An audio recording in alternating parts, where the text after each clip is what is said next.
can assure you nobody's taking that hat for this year. But I hope he will retire after he loses. There won't be another Kofi. I'm impressed with everybody but him.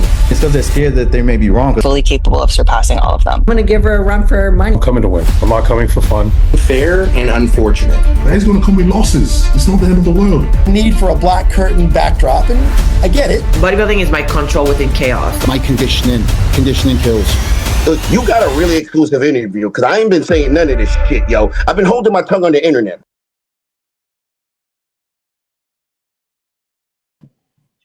Yes, guys, Suki for BTS TV with Jim Shark, and I've got Dennis James. Dennis, mate, we had some hassle getting this sorted. I know it was my problem. It was my issue. The sound, okay? I'm running 20 minutes late, but we're here. Dennis, mate, look, Olympia. Jeez, man. Are you hyped? I am absolutely hyped. Yes. I don't even know where to start. Well, look, mate, before we start, I ain't going to touch Olympia yet, because I want to touch on something that was absolutely fucking phenomenal. And do you know where I'm going with this? I have a feeling I know where you're going. Okay. Yes. Before I say it, we've all heard the saying of you need to be there live to really understand something. I have never really I always understood the concept, but until I was at the Germany show, the NPC European Championships, that was absolutely insane. I have never seen, heard, been part of an atmosphere like that. I mean, you were on the stage, you were emceeing. What was it like for you looking out of that packed to the rafters audience? It felt like a flashback because I've seen this a couple of times in Germany. You know, if you do something, if you offer something in Germany, the fans, they have your back. They will show up. You know, and of course, a lot had to do with Urs being in there and all the other Germans. But that's why we put stuff together in Germany, because we hope that the German guys, take this opportunity to get in front of their fans, local fans, domestically. So, yeah, I mean, it was the same the first time I started the very first pro qualifier back in 2018, right after the split from the other federation. And it was the same thing. It was sold out crowd for years. And every year, the same thing. The crowd was crazy. I got to admit, though, this one felt a little different because it was, in between, I had a lot of goosebump moments, and keep in mind, I'm on stage. So I hear what the athletes hear. I know for a fact that if you're in the crowd, it's more intense than on stage because we have the music with the speakers just coming on to the athletes. So it's a little less than when you sit in the audience. But it was goosebump moments, and it was awesome. I mean, just to put in context, I mean, literally every seat was taken.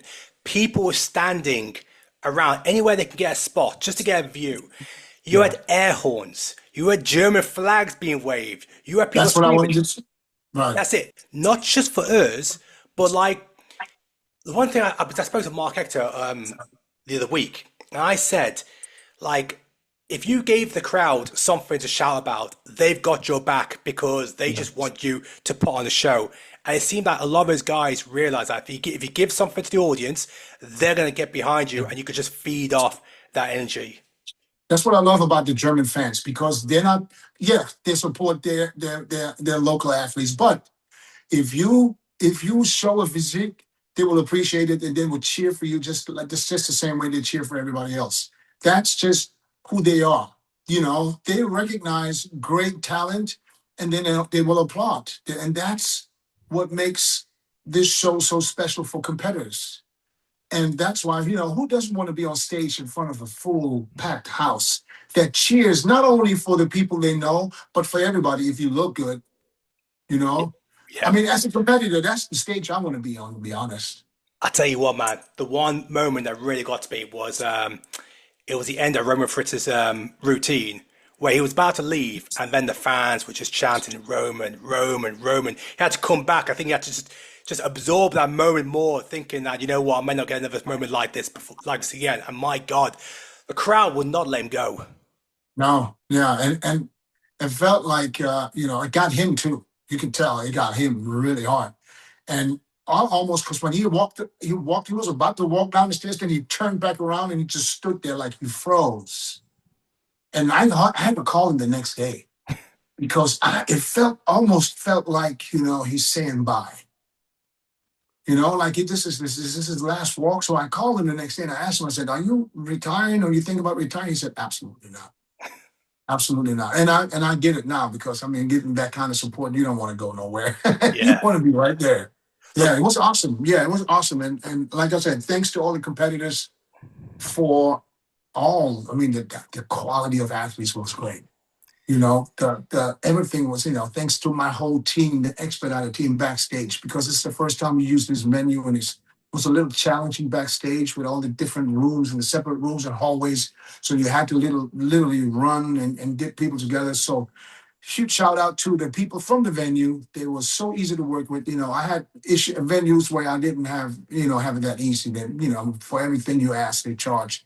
And they were really, they were happy too. So they actually called me the next day or 2 days after the show and thanked me for the event. I said, this never happened before, that event. You thanked me for putting on the event, So it was awesome. Everything was just perfect. Well, I'll tell you what, like social media is always a big indicator of what is success and what isn't. And I've reported on all the shows this over the last 12 months. And I always look at the insights of what the views have been like for that individual show within a 24-hour period. That show doubled the views compared to the next one down, second place. The German show in 24 hours had 18 million views. What about the one the week before in Italy? That one in Italy, that got 8.5, I believe. Oh, okay. So it was even double from that. Yeah. That was it. I think was, and that was also me where obviously I was putting pictures out. I wasn't even doing real videos because, of course, that was the rules. Yeah. But I saved the videos afterwards when the show ended. But like literally, there was one reel I put out of hers that had about like 5 million views, and that just cemented how much of a megastar hers is, not just in Germany but globally. I mean, is that something you see as well? That you do have this absolute box office megastar being like the face of German bodybuilding. Yeah, I saw that real early. Not totally times. Urs came to me was 19, right there in Germany at my home gym where I trained when I'm in Germany, and he asked me if I could look at it. And back then I told him, I said, "You going to the Olympia?" He was an amateur. I said, "You going to the Olympia?" I said, and he literally turned pro like 2-3 months later, and then I had my first show in Germany, and I added the Classic Physique Pro, and I told him, I said, "Jump into the show." That was his first pro show. I think he placed fifth the first time. He wasn't even thinking about going on stage. I said, "Listen, you just got your pro cut. Jump on stage next." It was a week or 2 weeks after. He jumped on stage, got fifth. And then I saw him, developing into the person that he is today. And I can only say this, you know what? There's people with followers, and then there's people with supporters, and for Urs to be where he's at the moment is not because he's fake. This is who he is, who you see on video, and he does a lot of content. You can't fake this, this is your personality, and this is what people, identify with his personality, and this is what I like about him. And that's obviously what the fans love about him. I said this a couple of weeks ago, and I said, I think that Urs will be in the Open what Chris Bumstead was in the Classic Physique. He will, I don't know if he's going to win the Olympia. He probably can in the future, because he's still very young. But his popularity, he will carry the Open category, I believe, with he's going to be the Chris Bumstead of the Open. Let's put it this way. Does the Open need a character, a personality like that? Because he's young as well.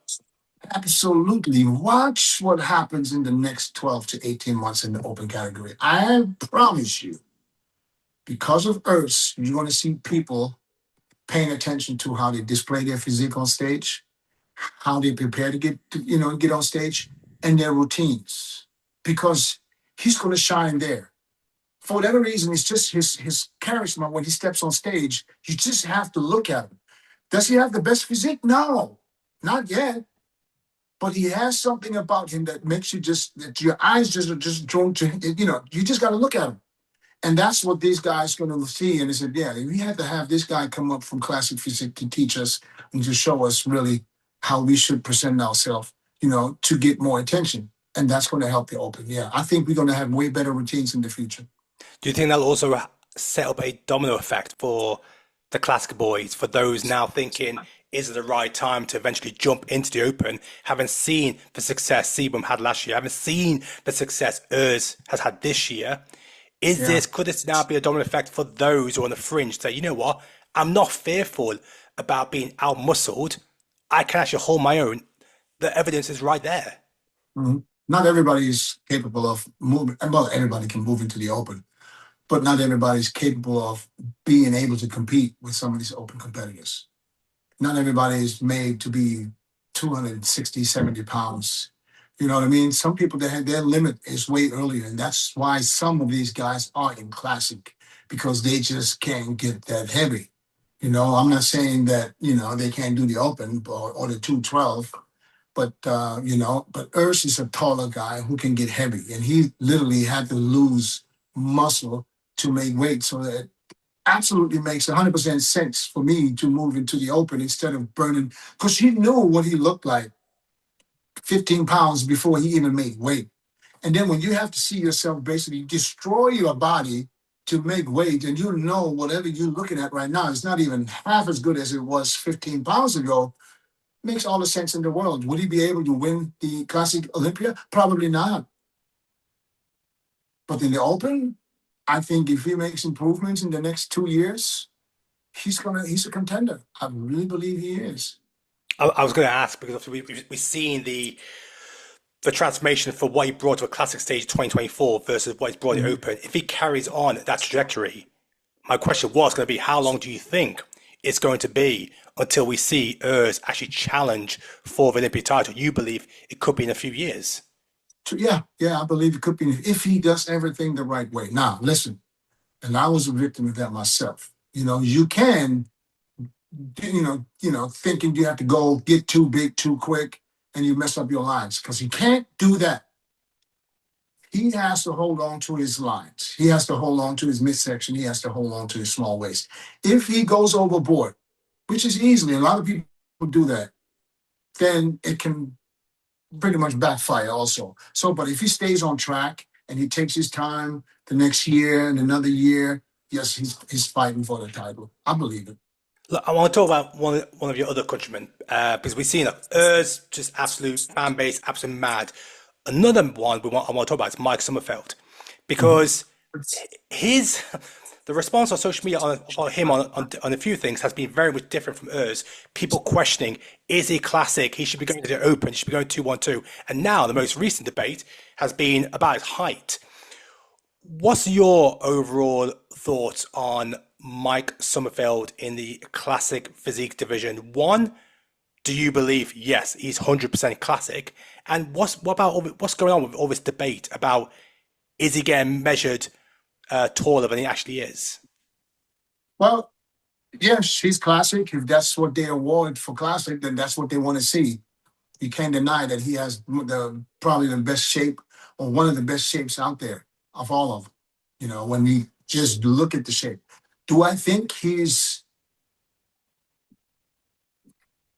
could compete as a bodybuilder? Yeah, I think he could. I think he could do the 212 right now and be competitive there too. You know, you still probably see a little bit of thickness and density issues there, but he absolutely could. Now, about his height, I don't know where did that come from. So now, he says he's 173. What's the issue? So there was a video that went out of him next to Jay Cutler, and all of a sudden that video just went wild because of them standing next to each other, and all of a sudden there was question marks of saying, wait, Jay's this height, and he's standing next to Mike, and this is similar. Yes, I know. But you also know, you take a lot of photos. You can put two people the exact same height next to each other. You take the camera from this side, the other, get the guy in the front, or, who stands in a better angle, it's going to look 2 inches taller than the other one. That's normal. That doesn't mean anything. I mean, I don't even know how tall are these guys think he is.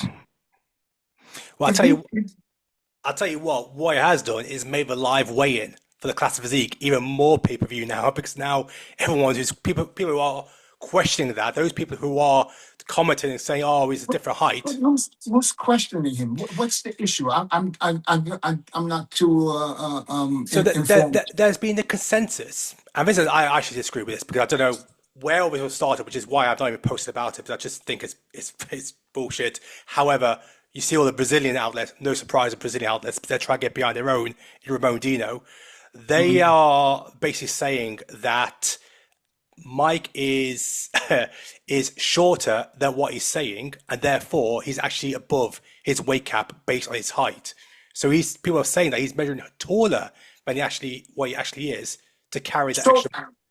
Okay, so somebody can say whatever they want. If they step on the scale and the height, is he standing there in high heels or is he standing there barefooted, like everybody else? What's the issue there? I mean, they check their height and weight before every show. So he's been doing how many shows now? Jeez, in classic now.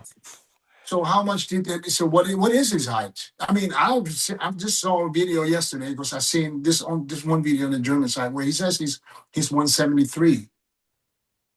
So 173 is, I don't even know what that is in inches right now, but he said it himself. So I don't know, where's the issue? I think it's just the Brazilian fans trying to stir the pot and try and get their man Ramon Dino further ahead. But possible. But like I said, at the end of the day, I mean, we can speculate, or the fans can speculate as much as they want. I mean, it's not that he can step on there with his high heels on. So how can he be taller than whatever they measure? I mean, at the end of the day, there's one thing they can do is with the hair. I don't know. I don't know if they measure from the scalp or if they measure from the fucking hairline. I don't know. So I don't even know how high. I don't even know what his weight limit is, to be honest. But at the end of the day, I don't see any issues. Well, now, if he is shorter, or if he was shorter, then he would probably have to make a lower weight. Well, that'll all be revealed come weigh-in time. But who's talking about it right now? Where do you think Brazil started this rumor? There was one page that put it out there first, and then that went crazy across all the Brazilian outlets, those other media outlets outside Brazil. Only selected ones, but predominantly, I mean, Brazilian outlets, they've actually done about 3 or 4 reports on this now. So it's still going. So the good thing, it's easy to check how tall someone is. It's not even it's not something you can bullshit, or you can't hide it. If you stand on that measure tape, they can tell exactly how tall you are. And if you come in with the afro, yeah, they need to push that thing down to make sure they get your height. I mean, if I can be, I was 5'9" at my tallest, Probably now I'm 5'8". But if I grew up my afro out fucking 5 inches, I would be 6'1", So, but that shouldn't be possible. So you should bring it down. So I'm sure I don't see why they would have gave him an extra height years ago already. Why would they do that? Well, I mean, it's not like he was anybody that had to be in the show. I mean, I've seen a weigh-in where Ramon had to go make weight, had to leave and come back and make weight. So I don't think anybody gets special treatment there. I don't see, not with the people we have in charge now. I mean, I don't care who you are. You don't make weight, you're gonna have to do something. But so that's why I don't see. And I understand the fans of Ramon, But at the end of the day, it doesn't really matter. I mean, if you have a better shape and a better physique, who cares if he's 3, 4, 5 pounds heavier than he should be? Well, look, that debate we put to bed next Thursday when we do the weigh-ins. Let's look at the Olympia Open then. Yeah. Look, you know what? Let me start with the main headline. I mean, I saw an interview that you had with Fuad when obviously the news broke about the biggest news of the year. Behrouz is coming to the US. He's got his visa. He's in Vegas right now. He's probably going to Cool Fitness right now to go and train. You dropped I actually clipped you and I posted it about the fact that you said that Behrouz is something like 268 pounds and he's ready. Yeah, yeah. What do you That's that's what do you April. know, Dennis? What do you know that we haven't seen how much of a threat is Behrouz? I mean, he's a huge threat. And then, yeah, he was 268 pounds, and that was whenever I said it. I mean, because I just got the text from Milos with pictures or video. So, yeah, 268, which is 122 kilos, that's fucking massive. Those pictures take you It's back. massive. Were you Huh? were you super impressed by those pictures that you saw? No, I'm always impressed with Behrouz, to be honest, because he has, and you will see that standing next to some of the top guys, you will see how good he really is. Because we always say you're as good as the people that stand next to you, right? But look, he's been winning major shows. He won the Dubai Pro 2 years. He won so many other shows. I mean, listen, he's never even been to the US, and he has probably 7, 8 pro wins already. You know what I'm saying? So he's qualified for the Olympia 4 times, and this is going to be his first Olympia. He could be going into number 5, or 4, or whatever it is. I'm not 100% sure. So I think he is much better than people give him credit for. And I think that people will be, hopefully, because even though I wish he would have been, here 4 weeks before, 4 weeks out. That would have gave Milos more time to work with him. So it's going to be, everything's going to be pretty much last minute. But this guy's used to it. He's used to just showing up at shows like Hadi in the beginning, And so the stress might not be as bad because he stayed focused, I guess, and the only one that really believed that he was going to make it was Milos. He just didn't want to give up, even though he thought it's not happening, but he didn't want to say it. I was like, listen, I called him as soon as I saw the news. I was like, you guys made it. You guys made it. So it's very interesting. So I can't wait to see what he looks like when he steps on that stage. He's going to get such a thunderous applause, isn't he? The moment he steps on stage, he's going to get a huge welcome, surely. Everyone's followed the story. Yeah, I think he's going to get a huge welcome. And, because there's going to be a lot of Iranian people there, too, not just for Behrouz, but for Hadi, too. So of course, they support their own people. But, it's his first Olympia, so I don't think he's going to have a lot of nerve issues because he's been on big shows like Dubai. So we'll just have to see. I think the most important thing is in the group that he's coming out with in the beginning, when they bring him out in groups. If he stands in a group with top guys, that would be a benefit for him because then you will see him right next to some of these top guys. And, because, sometimes when they come out in group, you're in a group with, guys like 8 to 15, and then one guy who's probably top 5. So the best thing would be if we have a group of 6 or 7 where 4 or 5 guys are top 5 competitors. That makes it interesting from the very beginning. I mean, Milos said, he dropped a post today. He's saying he thinks Behrouz can win. He can win the Olympic title. Yeah, but I know that's coming from his coach. I want to throw it to you. Can he win? Milos will tell any single athlete that he works with that he can win. That's Milos. I mean, you will never hear Milos say, "Oh, you're just there to take up space." He will tell any single one of them that he can win the Olympia. Yeah, but he's put out there. He's put out on social media. If there's not, that's now. I don't know. It's not pressure. It's his only athlete, I think, for this year's Olympia. So he has to put all the focus on him, which is understandable. Milos is a biased coach, but he's a good coach. So it's not like he's talking out of his ass. He knows what he's talking about. And I see what he's saying. And if Behrouz can keep his legs full and get into his trademark condition, which most of these guys don't have, and he keep his leg full, and now with Milos being there and can watch his, his filling out process and can be there and think it's easier than it was, long distance over the phone with translators and, it's not that easy. So I think if he can come in around 260 full, I think he can. I don't think he's going to win, but I probably think he can be top four. Who's for? So you're saying you think he'll be top four? Yeah, he could. He could be, but he also could be out of the top six. So, people. We don't know until prejudging. We don't know until Friday night. Yeah, people comment on our predictions. It's like, guys, man, listen, I'm not a fucking fortune teller. We always, that's why my prediction from 2 days ago is it's already different again today. So guys, but then they want to comment like, I don't know what I'm talking about. Like, you already know what's going to happen.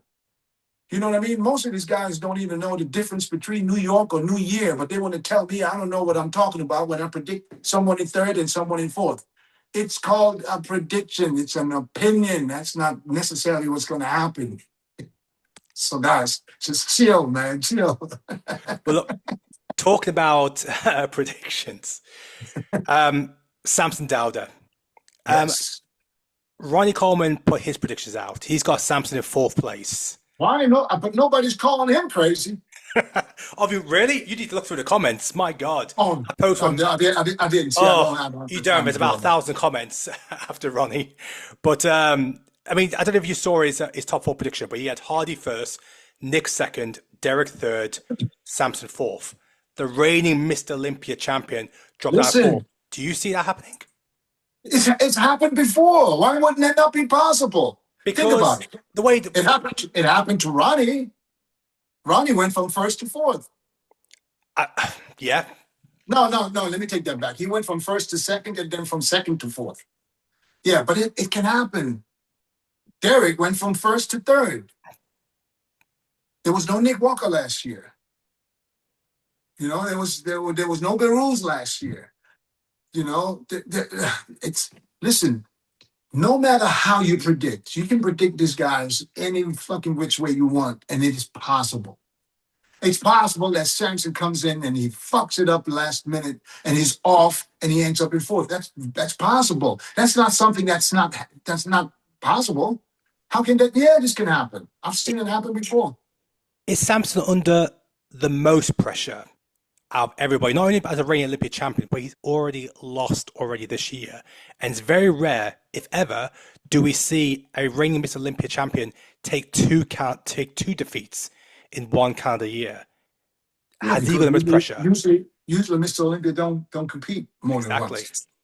So, but no, I think losing at the Arnold was a wake-up call for Samson. I think it lit a fire under his ass. And I think since that day, that night that he lost, I think his mentality completely changed. And I think that we're going to see the best Samson we've ever seen on any stage. And we've been talking about him putting it all together for so many years. He said, oh, if he would, he was. And I think we're going to see the Samson that we wanted to see for the last couple of years. And that's why I believe he's going to win the Olympia again. Well, kind of leads to my next person, because the one who is, I mean, arguably, you would say he's potentially the favourite because he's already beaten Samson at the Arnolds. He's beaten Nick Walker at Pittsburgh. I don't want to hear whether he was his best or not his best, but he's got the 2 back-to-back wins, and that's Derek Lunsford. But the question mark around him, and the natural consensus from everybody, has been, can he actually peak 3 times in 1 year?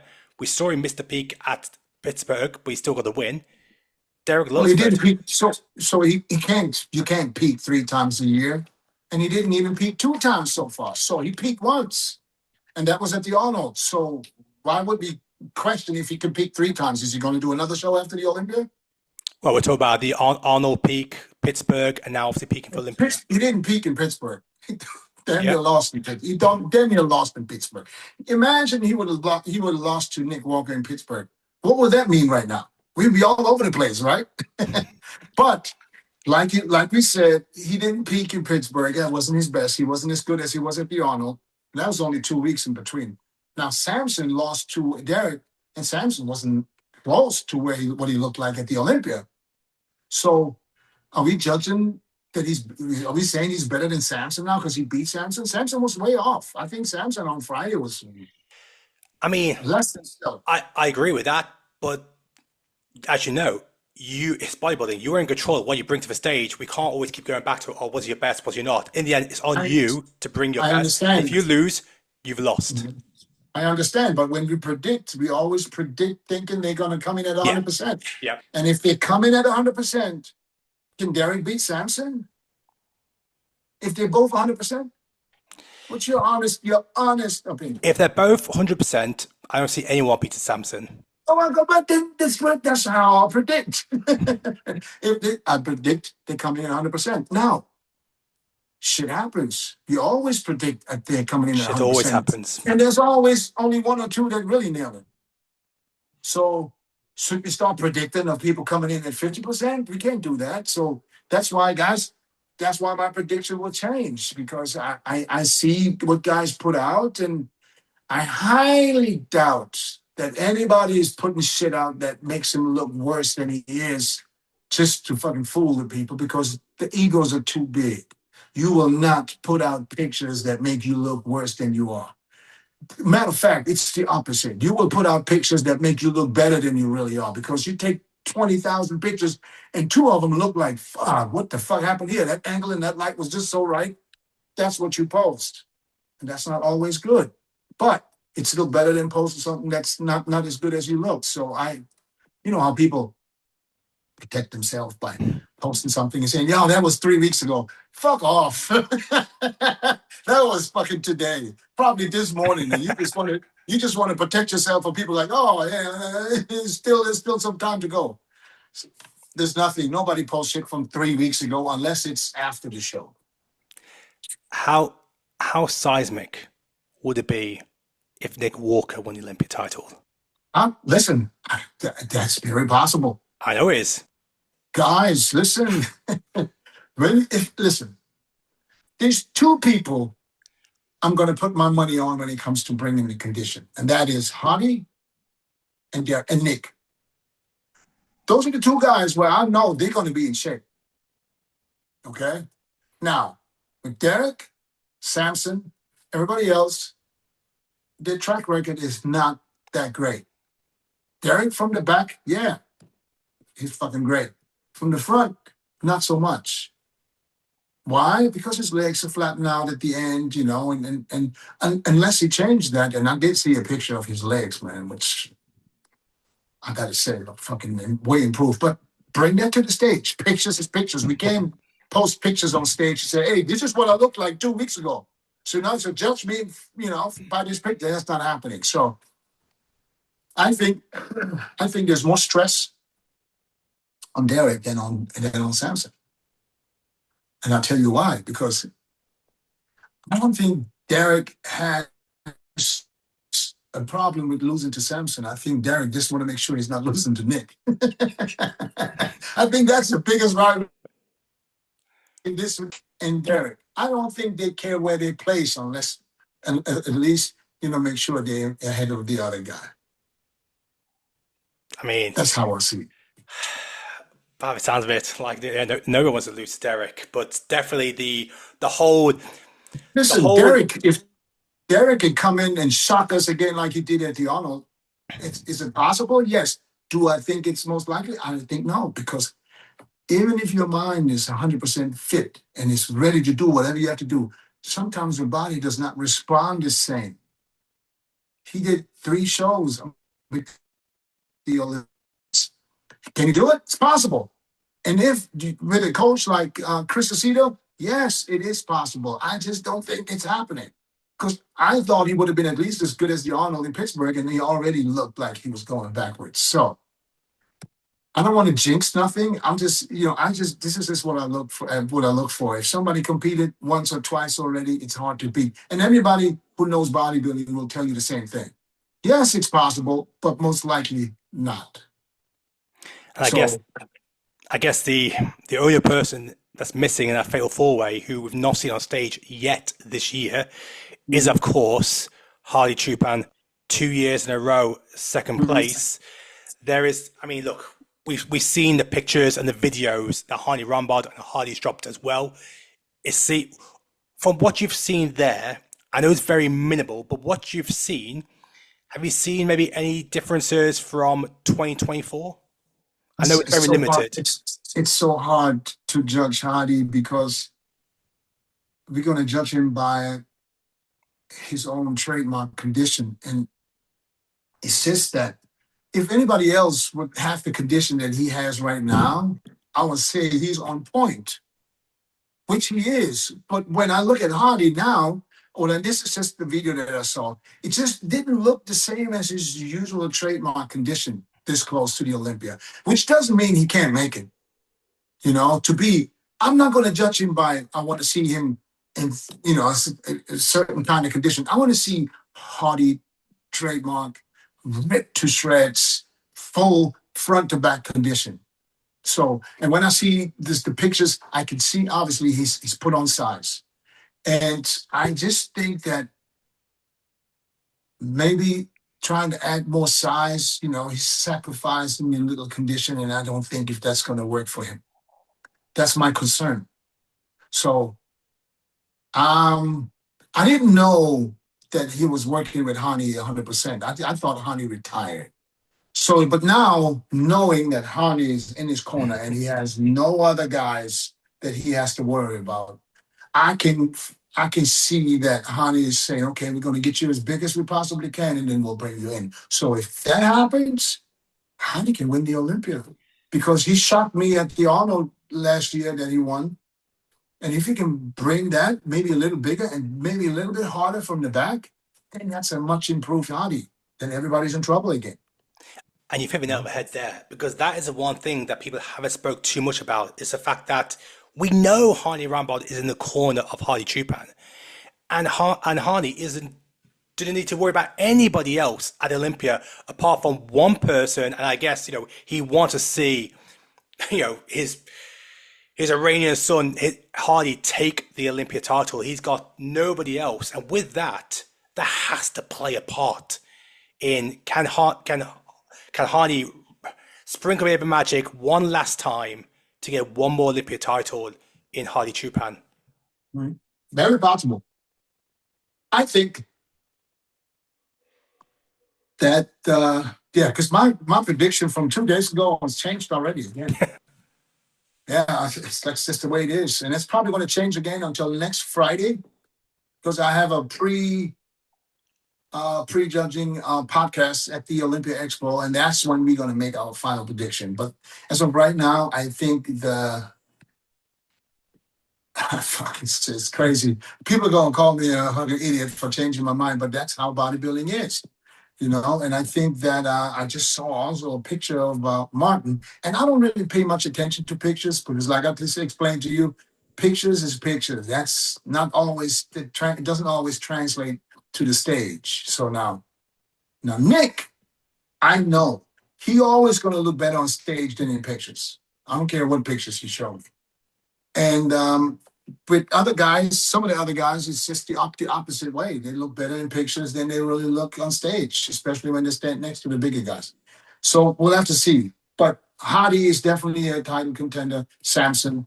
And then Nick, I wouldn't be surprised if Nick wins the Olympia. If these guys mess up just a little bit, don't be surprised if fucking Bob Ciccarillo has to announce Nick Walker in first place. I don't think anything better than eighth is it's a win for Nick, you know, because Bob has to announce him. I think that is a fairy tale a lot of people are looking for. Look, one thing I want to ask as well is we have 9 debutants making their opening debut this year.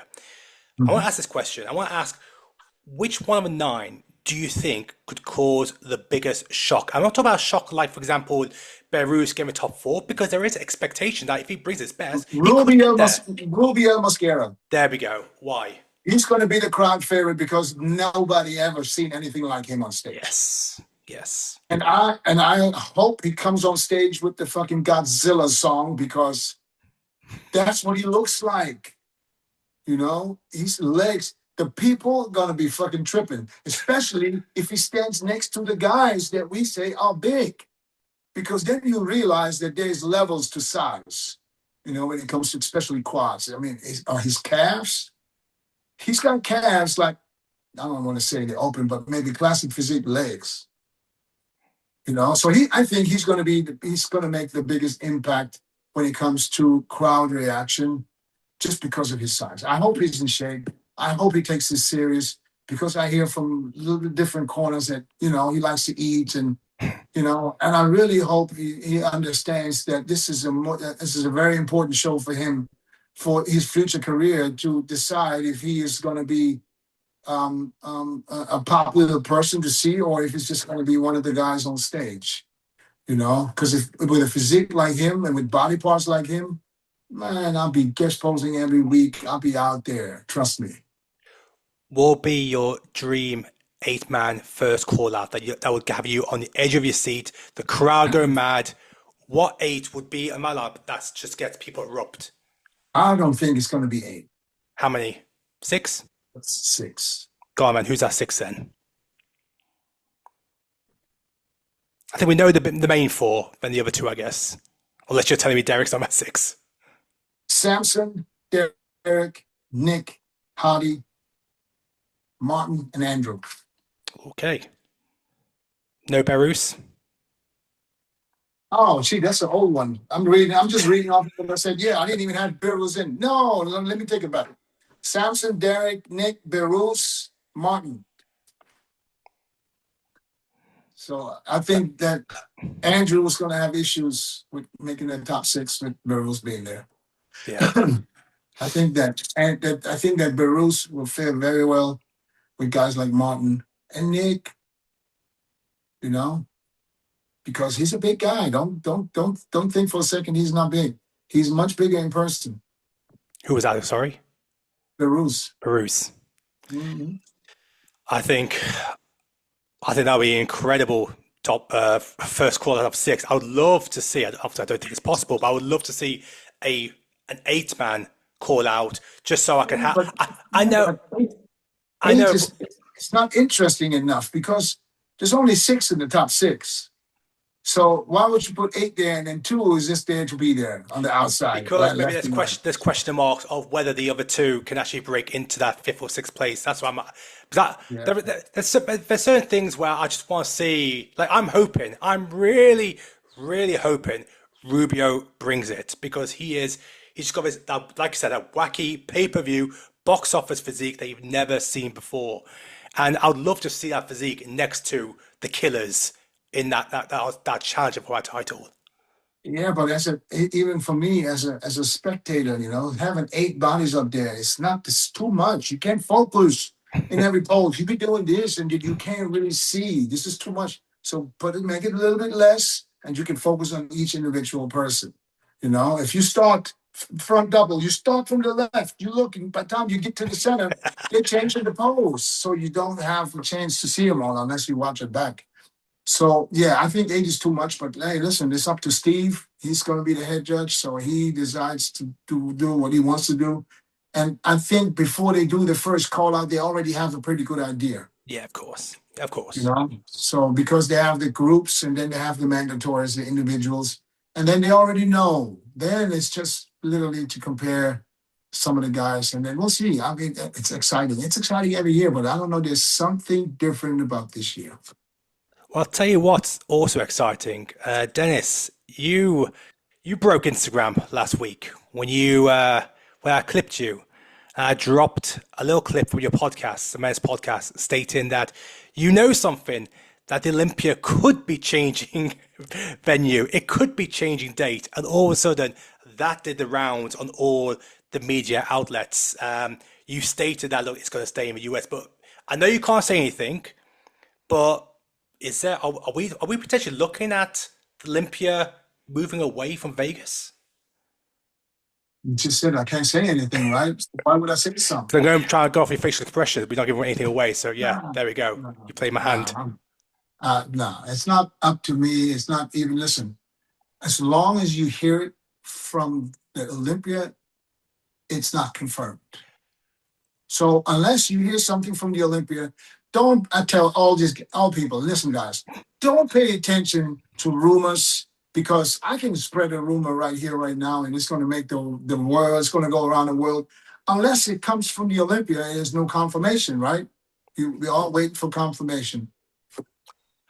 Would you like, I know, look, we all wait for confirmation from Olympia, that's fine, but In your eyes, would you like to see the Olympia go international? Because we look at the how many countries are now being represented at the Olympia. It's more global than ever before, and therefore so is the opportunities worldwide. Do you think it should stay in the US, or do you think that it should go around the world? I think it should stay in the U.S. because the people that work at the Olympia, this is easier communication Yeah. and things are getting done. I think it should stay in the U.S. It should never go anywhere. It's just a lot of work. If you have to move all this stuff overseas, you have to find venues in different countries. You have to, it's different. It's trust me, I know as a promoter, it's not the same. It's not the same, and especially the Olympia. I mean, it's the biggest show. There's a reason why the Olympia is in the U.S. all these years. You know what I mean? I mean, for the athletes, who cares what athletes? If you qualify, if you're from China, you qualify for the Olympia, you can't wait to make that trip to the U.S., right? All politics bullshit aside, you can't wait to get to the U.S. So at the end of the day, it's easier for logistic reasons, and I would just like to see it go back into places where you can sell more tickets, because I think where it is right now, it's just not as many tickets as they could possibly sell. Is it like 4,000 capacity at Resort World? I don't even think it's 4,000. Okay. I think it's under 4,000. But it doesn't matter. I mean, I know the Olympia can sell easy 10, 15,000. But I remember when I had an interview with Dan Solomon back in I think it was like April this year, and he was talking about the bigger picture, one day having a stadium. Yeah, I mean, that's a nice picture to have, but I mean, I would probably change a few things. I would go bigger venues, and I would maybe drop the prices a little bit. Yeah. So I'd rather sell 10, 15,000 tickets for a little bit less, but have a full crowd, and then But then again, like I said, where it is, Resorts World is expensive, man. It's really expensive. Also for the people, if you want to get a hotel there, it's no longer $50, $60, $80 a night. You're talking $300, $400 a night. And some of these people come from across the pond, they got to put themselves up, and nobody comes for 2-3 nights. So they're going to stay a week, right? So you got to spend a shitload of money on your flight and your hotel. And then maybe you can't even get a ticket, because there's not as many seats. So the tickets are sold out. So you can't get a ticket. So you're coming just for the expo. I think they're losing people at the expo because people are not coming because they can't watch the show. Yeah. If you can come from overseas and you can watch the show because you have tickets, so then you enjoy the expo. Of course, you get the expo tickets, but how many people would really fly from across the pond just so they can walk the expo? So I think it's a win-win for everybody if they go somewhere maybe bigger. Well, look, let's finish off with one final bit, and that is you've got another show coming up in November. Yes. And you also have a very, very big box office attraction in the guest posing from Keone. My God, the crowd's gonna love that. That's gonna be special. Yes, they're gonna love him for sure. I mean, where's the show taking place again? Same venue. Same venue. The exact same venue. When you announced that, did you see a spike in ticket sales? Slightly, yeah. It's still early, Yeah. They know it's not going to be the same because it's, of course, I don't offer 10 pro categories with all the German competitors. Yeah. So, but it's you saw some people bust out buying tickets. Usually, ticket sales is not that early. So, but you can see people maybe they're a little worried that they won't get a ticket like at the other shows, or they're going to snatch it early. So, yeah. But now we still have lots of tickets available. It's only a one-day show. And do you think, obviously, Keone is making his open debut over in Prague? Yes. If that all goes well, I predict he's going to win Prague. So we know Chryso is going to be there. There's a question. I know there's a question mark around Martin Fitzwater. Could he be back there to try to defend his title? Good mates with Keone. I don't know. That'll be a nice battle. I still believe that he's going to win the Prague show. If he wins the Prague show, are you expecting him to pack in the 2-1-2, go straight into Open in 2026? Even though he didn't say it, but if he wins Prague, I think he's going to do the Open next year. Oh, I apologize. It's all good. Okay, here we go. There we go.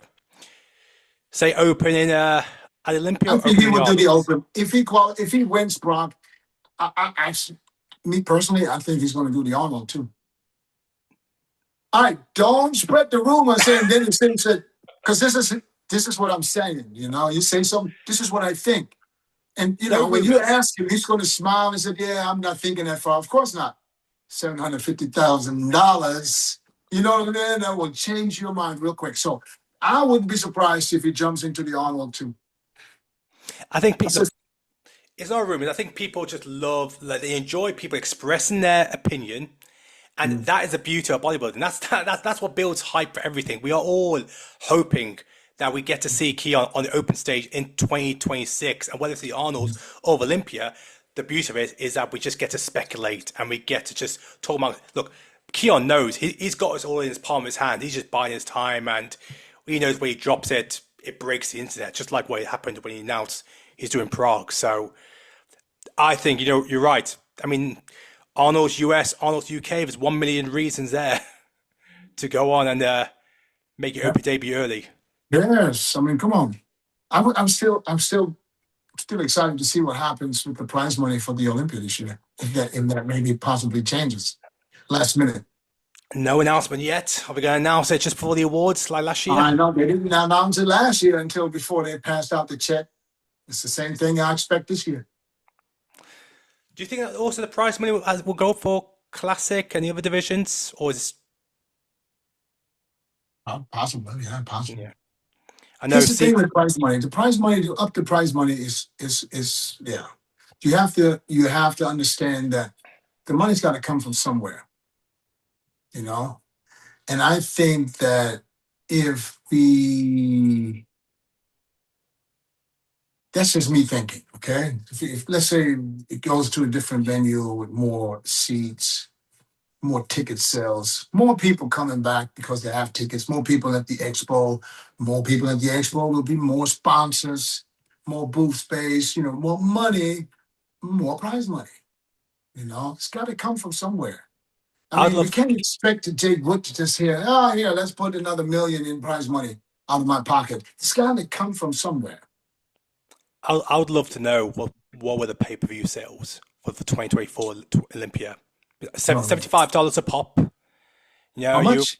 It was $75 last year for the pay-per-view. Okay. Oh, for the whole weekend. Yeah, for the whole weekend. And probably the whole week with the amateurs. Yeah. And then obviously that's not bad. Yeah, take account of how international the show is and how many countries will be represented. I mean, God. I heard the Prague pay-per-view sales last year hit, I think it was about 12,000. It's rumors. I know, but I know I'm just throwing numbers in there. But yeah, I'd love to know what the pay-per-view sales, especially for 2025. Yeah, 12,000 maybe tried to buy the pay-per-view, and 8,000 from them probably would decline to the credit cards. All right, look, I could talk about pay-per-views and fans all day long. Look, Dennis, I've took enough of your time. You said have you got any more episodes of the Men's Podcast lead up to the Olympia? You got one on pre-judging. One Friday and one on Saturday. Yeah. There we go.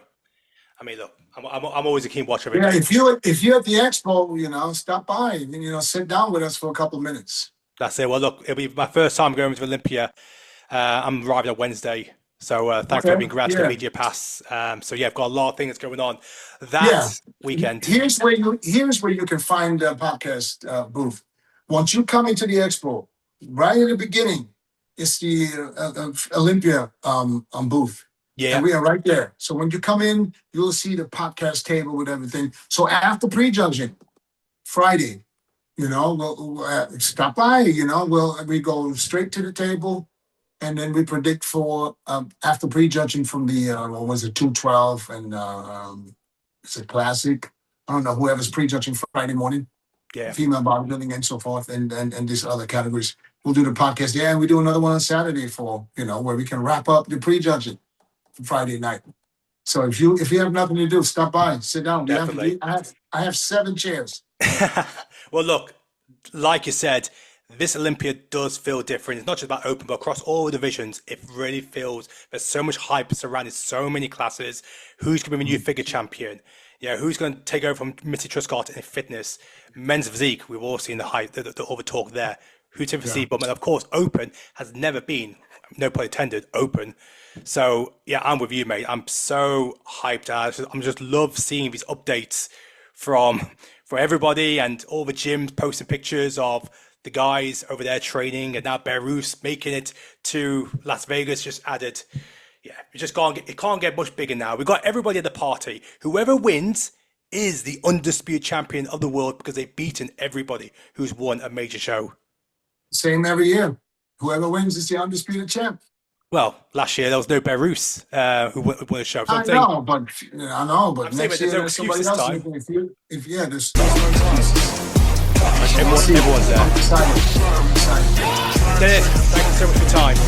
You're welcome, brother. Take care, man. God bless. Be safe.